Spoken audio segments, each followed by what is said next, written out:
All right, welcome back to another episode of Up and Down with Sam. It's episode 7. I'm your host, Sam Timmer, and today I have two guests with me.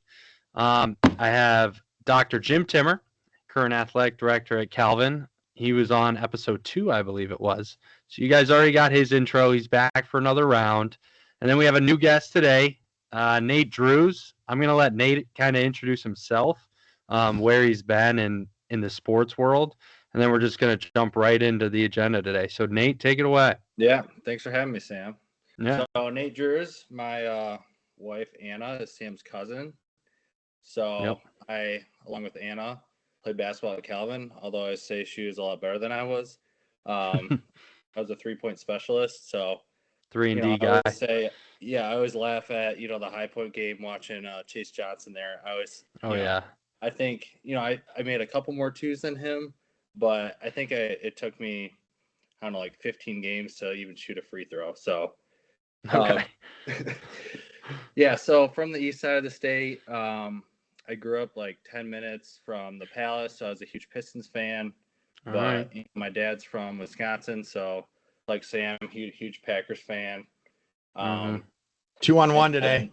My reinforcements. Yeah. So my mom's from Ann Arbor, so go blue. I grew up, my grandpa, back in the day we could always get on the field at the big house, so okay, that was fun. So yeah, big sports guy and a 3-and-D guy, I guess. 3-and-D. I love it. All right, so we're going to move right into the buzzer beaters of this week. It's going to be March Madness focus here, so you can just expect that for most of the episode. We're going to start with Iowa Hawkeyes knocking down Florida, a number 1 seed in the region and number 4 overall in the tournament. The first number 1 seed to go down. What do we think of that game? I'm kind of excited for Ben McCullough, right? That's how you say, here's a guy that came from not off a D1 bench, but proved his worth. I mean, he's a winner. Like, he's a Kurt Signetti. I mean, he went and Google him. I mean, he's won at Northwest Missouri State, walk on, grad assistant, but grew up in Iowa City. So it's a good feel-good story. And I think Fan McCafferty got Penn in, and he had a 15-year run there. Sometimes it's just a new voice. I think he does a little bit more. I think his experience in the tournament and his confidence, even if it's a Division II, helped them. I think they played the underdog role, having that game in Tampa, so they had nothing to lose, playing with house money. Classic upset. I think Florida played tight and then got themselves in a situation. I can talk a little bit about that defense at the end of the game. He said later in the press conference, Golden said he wanted to try to foul, send it in overtime. Listen, all you're saying in that timeout is catch the ball in front of you. Once you chase that guy, Sturtz around the screen, that guy had to come and help because he's like, Sturtz can make it and put him in a terrible corner. Position. Just have him catch the ball in front of you. And totally agree. Your all your strategy of fouling and just give him a 2 then. I don't just let him have the layup. Yeah. Right. Get the ball back. I know there's going to be a ton of basketball coaches out there disagree. Oh, you got to foul in that situation, but no, just have him catch the ball in front of you. Yeah. Nate, you got anything to add to that? Yeah, I mean, it's interesting. I think in today's day and age, with all the 3-point shooting, I feel like Iowa dominated in the paint. So, it's always interesting. I think they were the surprise of the Big Ten teams. I think I didn't have Iowa there, right? I mean, you figure they got to go 9-1 and they got to go to Tampa to do it. Yeah. You thought maybe UCLA playing, UConn, or Ohio State, of course, got bounced right away. I'm looking for that, but 6 out of 10 is pretty good for the Big Ten. I think that's probably the story as much as Iowa winning. Yeah, at 6 out of 10. Seeing you haven't won a national championship, I don't believe since the Flintstones in the Big Ten, right? 25 years. Yeah. No, for sure. And we're going to get to that Big Ten showing. But I want to talk about Florida for a second. Noah mentioned it last week. The guard play, I think it showed in that game. They weren't there. They were trying to run offense through their big guys. And once they got stalled a little, once they got down, they couldn't catch back up. And I think that relies heavily on guard play. Like you look at Iowa with Sturts. I mean, he didn't have the best game, but the way I felt like he distributed it so well. Like the final play was obviously an easy read, but I think Todd Golden's might need another press conference to explain that whole foul situation. And not only that, if you tell your guys you're going to force it to overtime, and then Bennett Sturts is coming down, why not just step out of his way? Don't give up the 3. Like that made no sense. It was like counter to what I imagine he said in the timeout. But let me challenge you back. Guard play, right? It's you have to have good guard play. I don't know if guard play is scoring. Now, Arkansas certainly relies on that, right? Mm-hmm. Sturts is 0 for 9. He made one great decision at the end. Mm-hmm. I think he made a driving layup earlier, or 2 free throws that kept him close. Guard play is being able to control the other team defensively, not turning it over. So if you have a bad shooting night as a team, you're not. That's where guard play comes in. When you have freshman guards, you like, it's like a doctor, do no harm. And I think experienced guard play first starts with, if you make shots, it's a bonus, but it's do no harm first. Defend really well. Don't turn it over. Call me old school, get off my lawn guy. But I think guard play is just not scoring. I think that's an added bonus. I think it's the ability to control the tempo of the game in a situation where maybe inexperienced point guards, you can hurry them up.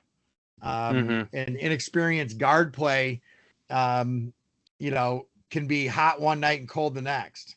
Yeah. And I mean, you want to talk about 2 guards that let me down? I mean, Wisconsin gets knocked out by High Point. I mean, what a disaster for A, my bracket, and B, my takes on last week's podcast. I was so disappointed with Nick Boyd. I thought he underperformed. Blackwell had a great game, but came down to the end. Boyd had a shot at it, got absolutely blocked. I was disappointed in Boyd. That's where I'm putting the Wisconsin. I mean, you can't put it on one player, but if you were to put it on one player, I'm putting it on Boyd. Nate, what do you think of that little High Point upset in round 1? Yeah, I mean, you can't stop Chase, He has the quickest release I have ever seen. It is unbelievable. When he pulled that one from the March Madness, I mean, that was like on the A in Madness. I mean, that was insane. Yeah. But believe me, look, I'm sounding like the old guy here. When Wisconsin saw that pick and they saw like High Point come up, Greg Gard put his head down. Not that he just, it's horses for courses, right? It's style of play. Mm-hmm. And he's like, if we can establish our style of play. Now look, that was the highest scoring Wisconsin team in the world and his worst defensive team, right? And some of that's points per possession. But Clark Kellogg called it immediately when the bracket came out, if you remember that, on Selection Sunday. I had not seen High Point, and nothing is my higher education brother in High Point. It's like, I don't even think they go to school there. I think they have fine dining and steaks for dinner. Steaks for dinner. I mean, like, yeah, the campus is insane. So I'm like, good for them. And I always love the coach's reaction. We're here to win all 6. No, you're not. No, you're not. That was a one-time game. Love you. I mean, I know you're pumping up. You're trying to get your next job at his post-game press or his post-game in the locker room. We're here to win 6. Oh, okay. You want to talk about a team who was there to win 1? Siena. Not making a substitution. 40, yeah, 40, they were 40, there. 40, 40. Yeah. Here's the thing. The starter in their minutes. They were there to win 1 game, and 1 game only. And why? So Jerry Mack can go back to where he should have been the head coach in the first place. Here's the thing, though. I feel like I am. It's like, we can't play 82 games because you're so tired. They play 5 minutes at a time with fouls, and the clock stops, by the way. 3-minute and 10-second media timeouts. 3 minutes. Play 4 minutes and rest for 3. I think we get rid of all media timeouts. That's what I'm going with. I could play 80. Oh boy. Not now. Yeah, that was, but it's just something you don't see a lot. And it was just fun to watch. I honestly thought Siena was going to pull it off too. All right, let me ask you that question then, Sam. If I say to you, like Jerry Mack goes, look, I'm going to be tired as all get out. Let's even say they're tired. I can't believe why they would be tired because they rested. But let's just go on your assumption they're tired. If he subs, he's down 17 with fresh players. No, but if he doesn't sub, he's like, I got tired players. I just got to try gut hang in the game. Yep. Almost worked. Everybody subs too much. Everybody subs too much. That seems like a hot take out of the corner there. You think everybody subs too much? In close games, I do. I don't like taking players off to rest. You put a player in for an advantage. Nate, a 3D guy, right? I need 3-point shooting. Throw Nate Drews in. I don't put Nate Drews in when I think like Sam Timmer's tired. Like get Sam Timmer in shape. Yeah, I mean, I don't disagree. I like the toughness. I like the toughness coming out of you today. I appreciate that. I was just, I don't know. I was just shocked. I mean, you could tell though. They ran out of steam a little bit. They just couldn't hold on. They were holding on for dear life and couldn't hold on any longer. And some of that's talent. It took so much for them to stay in it. That's true. Right? Great story for Siena. Head coach just got hired at Syracuse.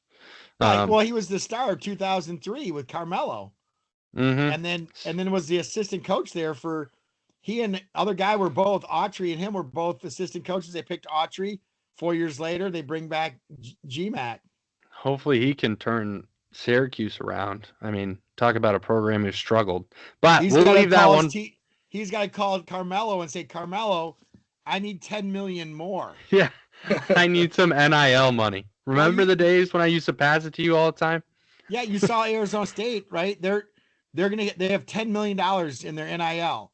They handed Randy Bennett from St. Mary's, and they're 10 million short of Arizona, like 90 minutes down the road. Mick Cronin got on his press conference and said, "What did he say? I need 10 million or 5 million more." Yeah, he's like, "I need 5 million more to win more games." That is weak. That is weak to say in a press conference right after you lose. That's that. I'm just putting that out there after all his toughness and all the crap he gives to his players. That is so weak to get up there and say, I need 5 million more. Not wrong. Do you think the NIL, so, this year we had no win, 16, 15, 14, 13 seeds, same as last year. Mm-hmm. Do you think it makes it more exciting in the later, or would you like more of the upsets? What do you think? So, since COVID, right? And when NIL starts creeping in, legal cheating, this year, the mid-majors were 5-28 with an average defeat of 16 points a game, the worst it's ever been. More blowouts, no double digits. Don't count Texas, right? They got more money than most Middle East countries, The landman runs that place, right? So yeah, you look at that and you say, all right, here's the deal. The tournament is really in the first 48 games. That's what people take off from work, games wall to wall. I think the NCAA is happy with that, and then, hey, let the big boys battle it out from the 16 on down. I think it's impossible. Like my Lobos, I'm a Lobo graduate. Go Lobos. That's a Lobo if you didn't know, right? They lose. They have a nice get in the tournament last year. Donovan Dent. You ever heard of that guy? Mm-hmm. UCLA. Yep. He was a Lobo last year. Yeah, they took him. He was a Mountain West Player of the Year. Our New Mexico's off guard's down at Mississippi State. Now, Eric Olsen did a good job reloading, but like Utah State's on their fourth coach in like 8 years. You go there, get great support, win, get out. There's the have and have nots. I like this. I like the first 2 days or first 4 days. And then at the end, hey, it is what it is. It's going to be the power 5 or 6. It's becoming more of a stepping stone, you would say, the mid-major schools for coaches and players. Like they play 1-2 years, get their name out there, just like Donovan Dent, and then bang, go to a bigger program and play on a bigger stage. And I just think that's kind of the result of the NIL and the money that's being thrown around at these players. Because as soon as you have your moment, someone wants you for more money, right? And so I think that's just going to continue. And it's going to, like you said, it's like having the AAA teams, like the best 4 AAA teams getting in the MLB playoffs. Yeah. Hey, listen, Cinderella story, Texas. Buzzer beater in the first 4. They dominate BYU. I mean, all the bands that talk, all the talk out of BYU just get dominated by Texas. And then they pull out a close game against the Zags, which I'm kind of upset about for my bracket. But what do we think about Texas? Is that our Cinderella story? Can they win another game? I don't know. Purdue's interesting. I think they can get pretty hot here with Lawyer. We'll see. Spread's 7.5. So here's my deal. Here's the other headline. Mm-hmm. Not Cinderella, Texas. Underachieving Texas finally gets their you-know-what together and plays defensively. Do you remember his press conference earlier in the year? All we do is foul. We foul this is Sean Miller, who's my age. He's like, we foul and foul and foul. Now they went from teams from 70 first 32 games. They've cut 10 points off that. I mean, that's just something about NCAA refereeing or the poor refereeing in the SEC. But I don't ever think Texas is an underdog in any sport. Like, they shouldn't count them out. I think it's a good story. You think that the interesting thing is, like, Kentucky spent 20 some odd million and can't get out of, the first weekend. And like, those are the stories that I think are going to start just killing coaches. It's like, right. Sean Miller's like, told you I was worth it. We're in the Sweet 16. Right. Well, here's my thing. And you brought it up. So I wasn't going to talk about this, but this is my theory with March Madness of why we see upsets. And I know not as many big ones have happened, but there's still some. I think the officiating, I think they're told not to blow their whistle. And I'd love to do more research on it, but it becomes more physical, less fouls are called, and that takes some of the skill out of it and brings these teams just close enough to be able at the end of the game, hit a couple big shots and boom, you have an upset. And so I think that could be a little bit of the Texas because they do play physical for sure. And like you said, the coach talked about fouling early in the season. So that's kind of my theory or part of my theory on why they're upsets during March Madness. You got anything for that? I don't know about that, but among other things, right? Sam, games are played on neutral courts. Yeah. It's the best officiating. It's the most cameras for reviews. But going on your theory, right? You look at it and say, let's take your theory. Now I'm going to get torched by other people in our family. Michigan State plays very physical. By your theory, that's the reason why they go do well in March, because they call less fouls. Yeah. They don't want to make Izzo mad. Exactly. That's exactly what I'm here for. I think they call less fouls, and that's why you see some of the similar play styles advance. Like you look at the Big East, St. John's, UConn, both play very physical. Both were upset early in the year. Some would say they underachieved slightly this year, but then you get to March, and all of a sudden they're beating good teams. Like I think Kansas is a good team. St. John's gets a great win. I thought UCLA was a really good team. UConn gets a great win there. And I just think it's going to keep happening. Like, I think UConn's beating Michigan State this weekend. I think we're going to have a Big East Elite Eight matchup. Damn, you're going to get us uninvited from Christmas. Like, with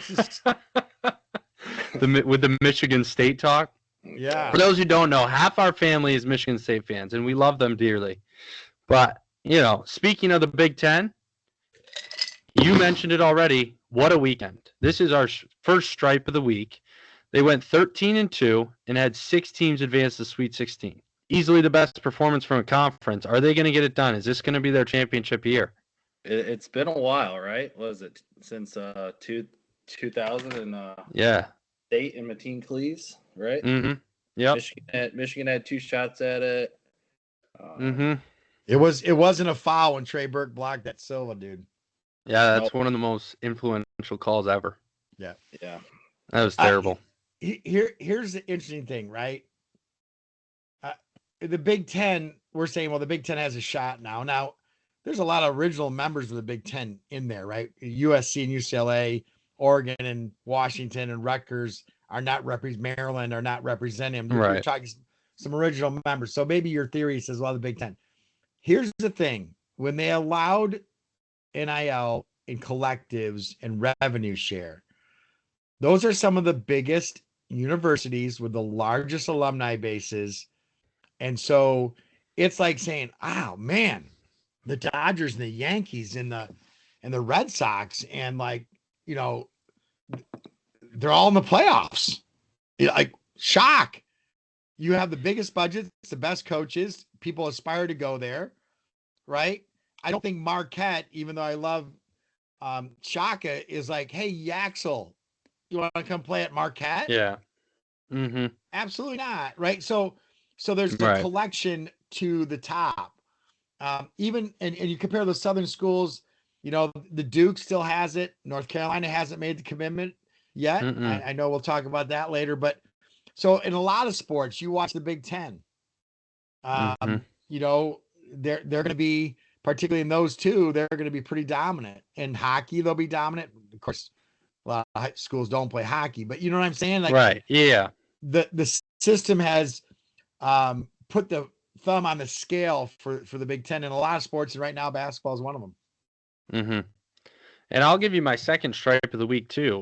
While we stick with the Big Ten, is Nebraska. Nebraska gets their first ever NCAA tournament victory, knocks off Vanderbilt after that half-court shot goes in and out. Oh man, and then, I thought it was down. I thought it was too. And now they get to play their rival Iowa Hawkeyes. How classic is that? What a Sweet 16 matchup. Crops versus corn.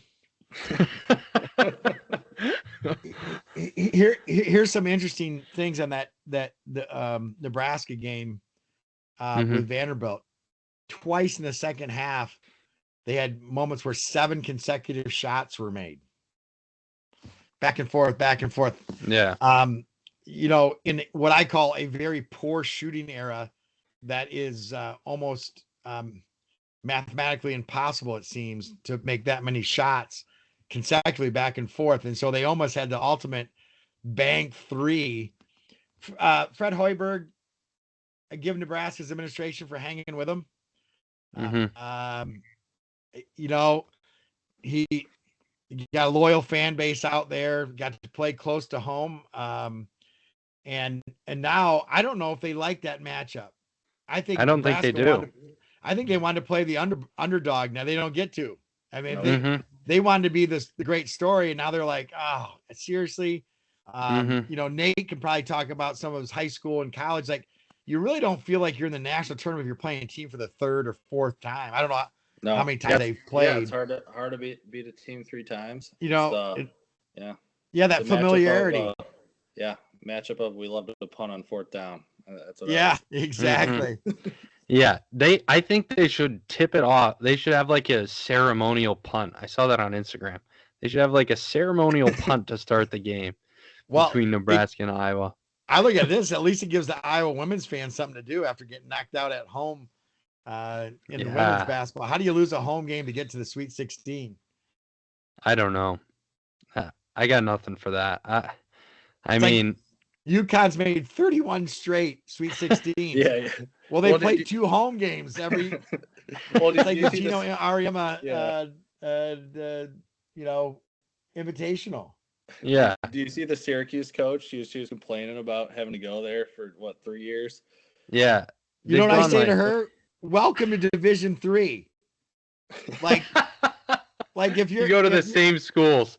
Well, look, if you're anywhere north of Chicago and east, you know, like Ohio, Illinois, like to win a football championship, you're gonna have to beat North Central at North Central. You don't get to play. Hey. You could be the second best team in the country. And welcome to it. We're welcome to Division III. You could be you could have the 4 best teams in the country play in one regional. You know, so, but I think at 65-12 at halftime of that game. That was a score. Oh my gosh. I said to Grandpa, right? You guys all know who I'm talking about. I said, I wonder if the score would have been closer if Syracuse women would just hang on to the ball for 30 seconds and throw it out of bounds and play defense. To just play defense. It might have been. It might have been. Might have been 30-0. It wouldn't have been 65-12. UConn woman went on a 31-0 run. I mean, how do you give up that would have been your hold it for 30 seconds, throw it out of bounds. A 31-0 run. Then they went on that regardless. Yeah. It's kind of unbelievable. Yeah. See, yeah. I won't get into the difference between men and women. So 31-0, there would have been a fight somewhere in a men's game. Well, shifting our focus to the ACC, as I said last week, the ACC stinks. They went 5-7 with only one team remains, who's Duke, who's rated the top team in the country. But they had a couple sketchy, shaky wins. And then even more revealing is they went 2-10 against the spread, which kind of shows like what, the professionals are thinking they're going to do in these games. And again and again and again, they underperform. And so with Duke left, I don't know if the ACC has a team in the Elite Eight. I think Duke loses this weekend to St. John's, and I think the ACC, the old school basketball conference, will not have a team in the Elite Eight. What do you think, Nate? Yeah, I mean, it's tough. I think you have all the legends that have retired, Coach K, Roy Williams, Boeheim, Tony Bennett. So, and then they have a harder time funding their NIL. So it's, it is what it is. Yeah, it's a result of it. Yeah, I do. I think expansion, right? I don't think some of those ACC teams, we're not too far removed from Tony Bennett and North Carolina and Duke. So I'm not burying him yet. Like the old Big East got buried after a while, right? St. John's hasn't been around since 1999, and they all kind of split. You kind of went to different conferences. I'm not ready to do that with the ACC yet, but like Cal and Stanford, I think it just waters down the toughness and the nothing against the nerds at Cal and Stanford. I just like it. Those aren't basketball powerhouses, and Maryland leaves, right. And so, you're really going to rely heavily on a North Carolina State and Duke and a school like Wake Forest. Can they be competitive in an NIL era? Boston College, shoot, they're just trying to figure out how to fund a football team, right? Right. And so, I think there's some structural things there, but I'm not ready to bury them yet. There's going to be some commitment. There's North Carolina's got some decisions to make. That's Shank 2 of the week. Hubert Davis and UNC. You're up 19 in the second half to VCU. I mean, no offense to the A10, but an A10 VCU team, okay? You're up 19 in the second half, and you end up losing that game in overtime. And the rumor on the street is that Davis might be out, and there's a lot of doubt about his future moving forward. I know that they've started discussions on Chapel Hill about it, and I don't know. I don't see him moving forward with this UNC team. I think he's gone, and the favorite that's come out is Todd Golden. Here's the thing with North Carolina. Like, first of all, we're in a tough era. You young bloods over there, right? I mean, Coach K went 11-17, 11-17 in his first 2 years. And Duke didn't fire him. I think, one of the things is, do they ever go outside the Dean Smith family? And that's a decision they're going to have to make. Roy Williams and Dean Smith always took less pay to be at the school they wanted to be at. Now they say they were underpaid, but right. They still try to do it the old way with a JV team and some history and tradition. And I think, give credit to some of the schools like a Duke who kind of moved forward in the NIL era, the one and done. Look, you're Hubert Davis. You were in the national title game. You won a regular ACC in 5 years. You were part of the staff with Roy Williams. And your best player got hurt and didn't play. In a game where you have 5 people on the court, that's a big factor. Now, 19 up VCU. Second half. You have a point. The issue is, I hope that separation is done classy. And because if it doesn't go classy, the next guy's not going to succeed either. Right. So even if you bring a Todd Golden in, I'll give you some other Nate Oates. from Alabama. You're always going to be second fiddle to football at Alabama. I think he's another one that I look at. I'll throw your name out there for you. Dusty May. Oh, no. Dusty's not leaving. He better not leave. Yeah, okay. Just Hubert hangs on for a year and Dusty goes, man. But anyway, yeah. My deal is I think that separation has to go well for the next guy to succeed. And I think that if I'm the AD there, I'm trying to make that transition smooth. Even if I have to go another year with Hubert to make sure that transition goes smooth, then you're going to get heat either way. You keep him, you let him go. Because Roy Williams has to back the next guy. Mm-hmm. Jay Wright. How about Jay Wright to North Carolina? Out of retirement? Pull him off that desk, off that college basketball desk. Here's the thing. I think it points to Duke in that transition from Coach K to John Shire and how well they did with that transition. I mean, they hardly skipped a beat. And now all of a sudden Duke's back. I mean, they've always been at the top. And I think you got to give credit to schools that are able to move from like that legendary coach into a new school, new age coach, and not skip a beat. And I think the next team that's going to have to do that coming up here is Michigan State with Tom Izzo, right? Tom Izzo's been the coach forever at Michigan State. Legendary coach. How are they going to be able to move forward? And I mean, it's got to be within the next 3-5 years, I think. Again, right? What you got? Killed me with Michigan State. Hey, so let me tell you though, right? The Duke thing, Coach K was the architect of that because look, Tommy Amaker at Harvard thought he was coming back. Johnny Dawkins at Central Florida thought he was coming back. Some people wanted Steve Wojciechowski, and Shire was the youngest, but Shire had done a great job. He was the lead recruiter on a lot of those kids. And he's, cut his teeth. I think he's a good offensive, smart coach. And I think he's been able to make that transition. I think, but Coach K's got to go tell Tommy Amaker, look, sorry, I think Shire's the one, and you got to support the program and don't tear us down from the outside. Johnny Dawkins being the same way. Right. Michigan State assistants have not gone on to great success. No, he's just waiting for Draymond. Oh, Draymond. Boy. Oh, wow. That's a hot take. Draymond Green coaching MSU in the future? Yep. I can't stand Draymond Green. For the record, we're just going to get this out. This has nothing to do with MSU. I watched Draymond Green play a little bit of basketball. I flipped on the NBA last night. He is painful to watch. Everyone wants to talk. Yeah, exactly. Met with the perfect pair. But everyone wants to talk about like, oh, he's a Hall of Famer. Oh, he's this. No. If Draymond Green gets in the Hall of Fame, I'll never watch another NBA game. Draymond Green is not a Hall of Famer. He's not even a top player. This is the problem with Draymond Green. I watched the game last night. They were playing the Dallas Mavs. They're in overtime. Draymond Green, wide open layup, and he goes and tries to pass it. Like I don't know who he thinks he is. He thinks he's Magic Johnson. That's the problem. He thinks he's Magic Johnson. He thinks he can make any pass in the book, and he thinks he's like this big defensive guy. And I watched Cooper Flagg blow up by him probably 20 times last night. I just think the whole Draymond Green thing is ridiculous. So maybe he can be the coach at MSU, but if Draymond Green is in the Hall of Fame, never watch the NBA game. The Hall of Fame every guy in there should just leave the Hall of Fame if Draymond Green gets in. That's where I'm at with Draymond Green.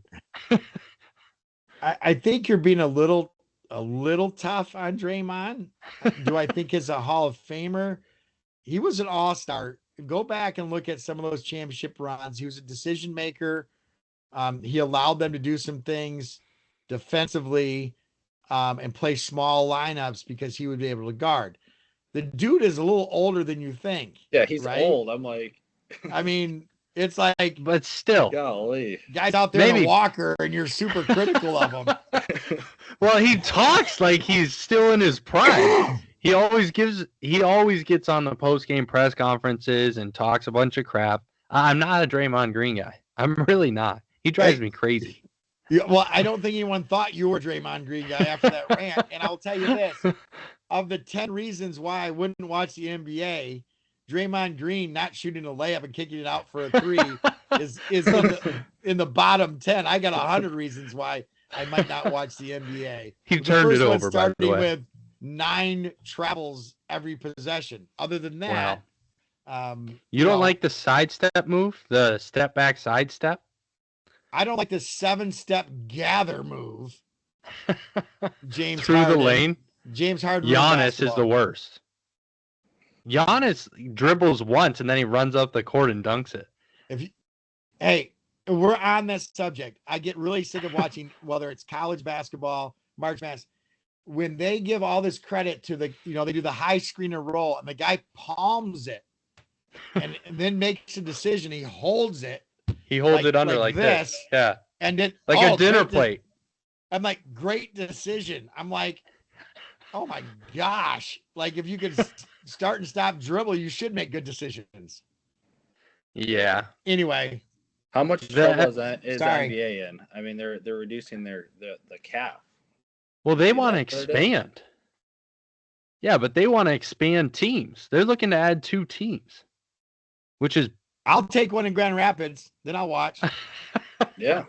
Upgrade the Grand Rapids Gold to a professional team. They're looking to expand. So I don't know what the NBA is going to do, but I can tell you one thing: Draymond Green should not be a Hall of Famer. But what? I'll expand. Make me commissioner for today. I'll expand. Rosters have 10 people. 10 people. Well, then they got to play more. They got to rest.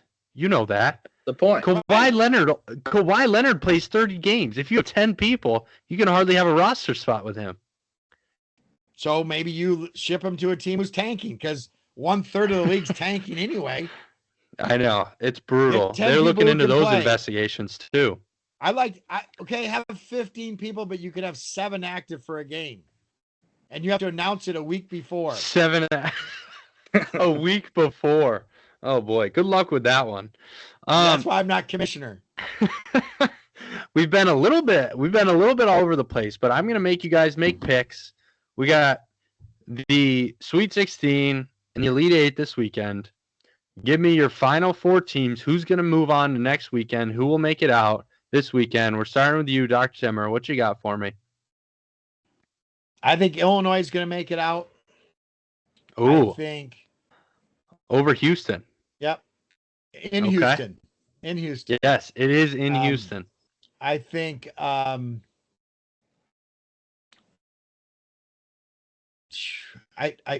I think Michigan's going to make it out, although every time I say that they don't make it out. I would like to pick against them. I agree. I just pray for Noah every weekend. This is an easy one. The East, I'm going to go with UConn up there. East is tough. Okay. I don't know the UConn up there. In Arizona. All right. Nate, what you got? Yeah. I think I want to say it's Duke, but I could see all 4, honestly. I'm going to say Duke there. I think Houston gets it done. Yep. I think I've always had Arizona. I think I have them to win it all. I think they've been the best team all year. And then, Iowa State, is that one guy playing? Is he hurt? He's still hurt. They are not expecting him. Is the last I heard. Yeah. See that? Then I think I'm going to lean Michigan, but I don't know. That game worries you, that Iowa State Michigan game? Yeah. Well, I got in there with some hot picks last week, and I'm going to keep it rolling. I am saying Duke gets knocked out right away. Again, I don't think the ACC will be in the Elite 8. And I'm looking at a UConn St. John's Big East Championship rematch to head to the Final Four. And I got UConn pulling it out this time. Watching them against UCLA, I just think they're so good around the board. Like, all of a sudden, Mullins, one of my players to watch last week, all of a sudden he gets hot, and they're almost unguardable because he can shoot. You can throw it to Reed down low. Caravan comes off the bench, and just starts firing, right? And I don't know. I think UConn's too good across the board. I think Duke has some guard issues with Foster being hurt. And so I think Duke gets knocked out. And then I don't think St. John's can beat UConn again. And then I look at the West, and I had Wisconsin beating Arizona, but I think Arizona's too good for Arkansas. I don't think A. Cuff can do it all alone. I think Arizona comes out of there. I look at Purdue and Texas. I already gave you my Braden Smith take. I think he'll fall away when it matters. He'll turn it over. He'll be 6 for 25 or something. So I honestly think Purdue loses to Texas, and I think Arizona gets a cakewalk to the Final Four there. And then I'm a Michigan fan, but I got Michigan coming out. I think they're the best team. I think that St. Louis game was one of the more dominant showings from them all season, because everybody was talking about St. Louis. They can shoot. They play fast. It's a run and gun type game. And I just thought Michigan controlled the entire game. St. Louis big guy got in foul trouble early, but I just thought they dominated. And so that gave me the confidence to have Michigan coming out of this bracket. Iowa State takes the tough loss with the injury. Tennessee's playing some good ball. I wouldn't overlook Tennessee to beat Iowa State this week on Friday, I think. But I got Michigan coming out of there. I don't think Alabama can beat him without Holloway. So he's still maybe in jail. Who knows where he's at. But he's in trouble. And then I look at the South, and I love this rivalry game. I love the Iowa-Nebraska. I think it's going to be awesome. I think the intensity of that game, it's going to be physical. It's going to be a battle of the farm boys out there. And so I just love that game. I think Nebraska wins that game. And I think Houston takes care of Illinois. I like Illinois. I like the Big Ten. But I think Houston's very, very good. And I had them coming out originally from this bracket. So then I'm going to take Houston to beat Nebraska. And so that leaves me with UConn, Houston, Michigan, and Arizona, even though that's kind of the top seeds available, except Duke, because the ACC stinks. Yeah.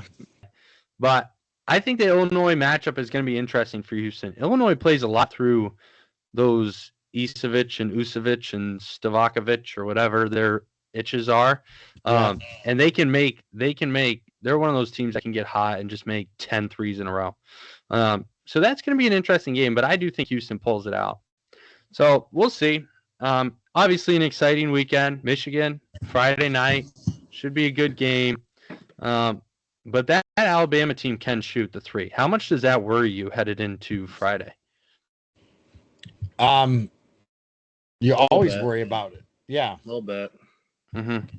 You know, in a 7-game series, no. In a 7-game series, I like Michigan over all these teams.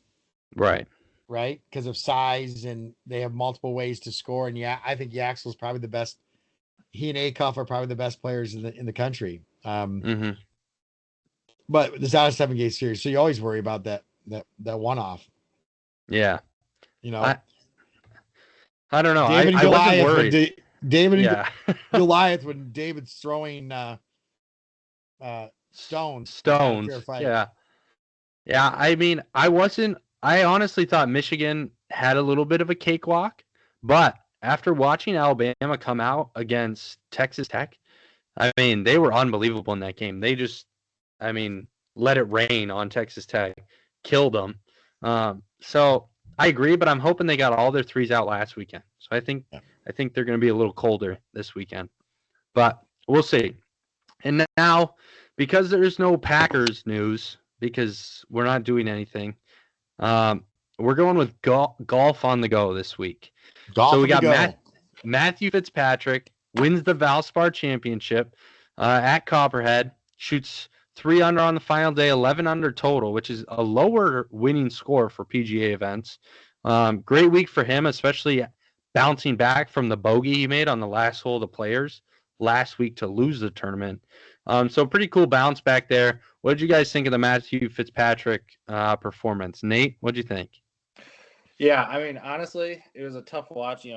Coming off the Players last week, you have all the basketball on. I caught just the end, but he's not my favorite player. But yeah, it's all right. It's meh. Nah. Acceptable win. It's really interesting, right? Around the world, you had DeChambeau going at Rahm in a live tour event. I don't want to get into the Live PGA Tour, but man, it would be nice for those guys to be back. It just gives you more depth in a week where Fitzpatrick, Thomas and Spieth played. Koepka was in there. Fitzpatrick's a good player. Schauffele was out there.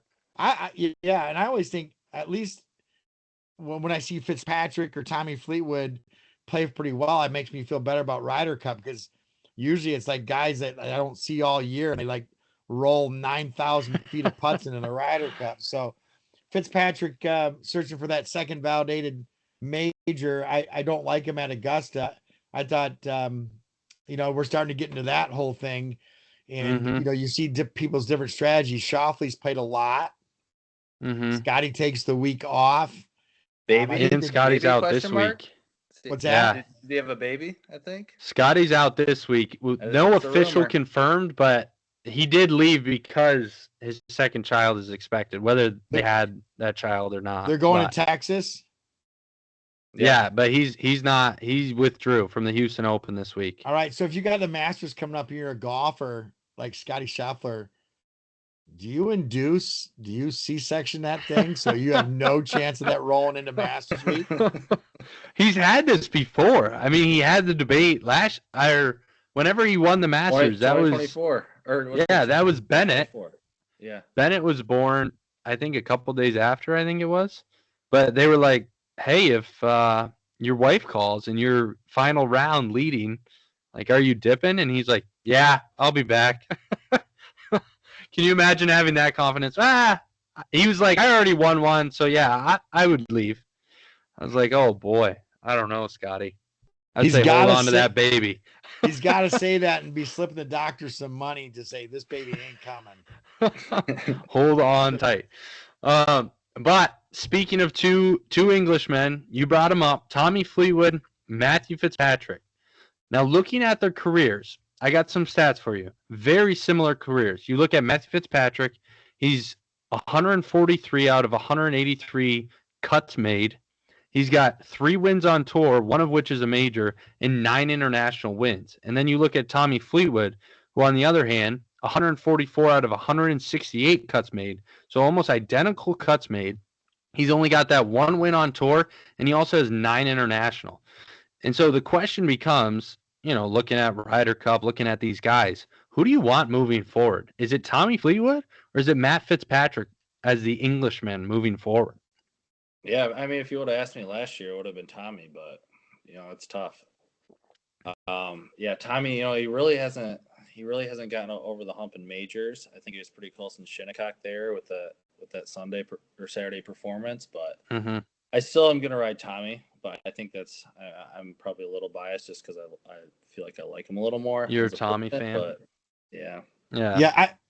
I'm going to go Tommy for a little different reason. Number one, I think he's more dynamic, more explosive. Fitzpatrick has really worked hard on his distance, and I don't know where they rank distance-wise. Fleetwood can get it out there yet. I think Fleetwood has a more dynamic game. He's also Team Spider, and so all our guys who are repping Spiders out there, I kind of root for those guys. I mean, it's almost like a cheat code. I don't know why you two have not gone to that, but I mean, Nate gets Akshay because I have the jailbird. It's fine. You got the jailbird. Who do you got, Sam, right now? I'm still with the blade. I'm still with the old school ping. Oh, I don't think anyone's rolling with me. I'm solo on this one. Who's it? Somebody look up who's the best player playing a ping putter right now. It might be Sam Timmer. I think doesn't Rom putts with a ping? No, he's Odyssey. How about Victor? Who's the best blade putter right now? Victor Hovland is probably the best one. Best blade when it comes putter? to ping. No. When it comes to ping, okay. I'm talking ping. Best blade putter. I have no idea. Exactly. Koepka's I mean, all the guys are switching.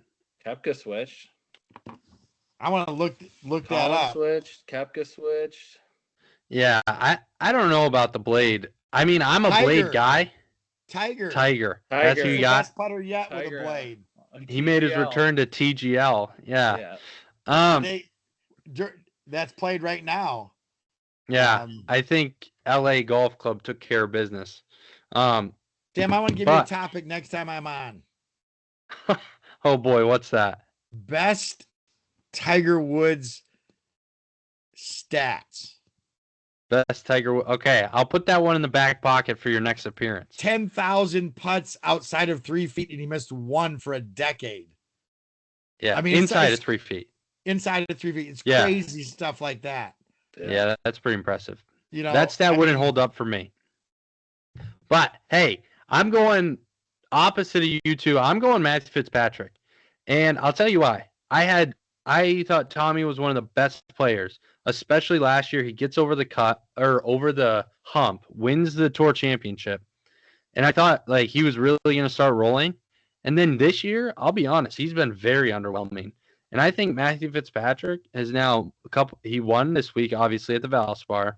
He put himself in a winning position at the Players. Some would argue he should have won, but he's got that whole cross-handed chipping thing going on.